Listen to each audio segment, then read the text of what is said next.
พ่อไม่กินไก่เหรอทำอะไรมันจะพังเลย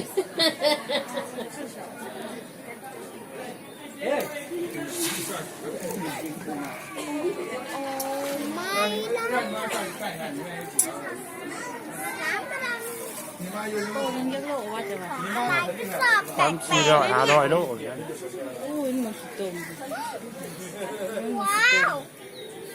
แม่มันเต้นเพลงด้วยนะแม่ไหนตัวมันเต้นด้วยเหรอโอ้โหตัวนี้กำลังจะกินไก่อยู่หรอไม่เห็นมันกินเลยตกลงไปนี่จบเกมแล้วนะ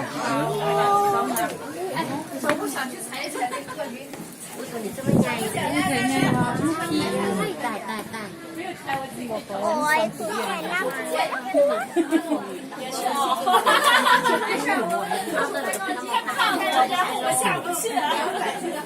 แต่พ่อทำไมไม่ดูแถวนี้อ่ะก็ดูอย่างนี้ไง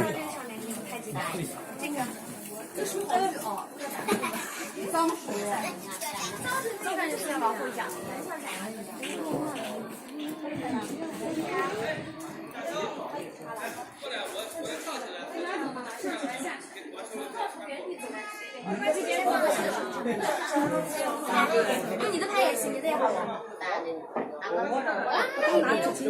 原来你这鳄鱼，它爬梁是小乐趣，长高高才应该是乐趣没错。咱们从这儿那个往上就爬嘛，我能追下嘛？咱们从这儿往上再下去。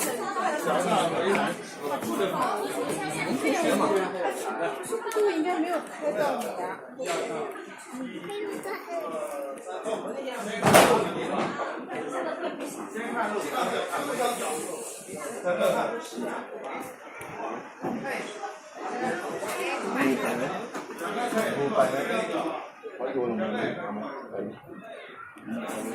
好不好？